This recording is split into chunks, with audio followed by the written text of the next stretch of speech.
অভয় clinic দিচ্ছে ডাক, অত্যাচারী নিপাত যাক। অভয় ক্লিনিক দিচ্ছে ডাক, অত্যাচারী নিপাত যাক।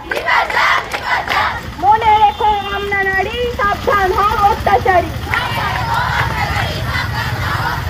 মনে রেখো আমরা নারী, সাবধান হও অত্যাচারী। তোমরা কি সবাই স্কুল করার পর করছো? স্কুল ছুটি হয়ে যাওয়ার পরে, স্কুল ছুটির পরে সবাই করছো? কটা থেকে শুরু হয়েছে?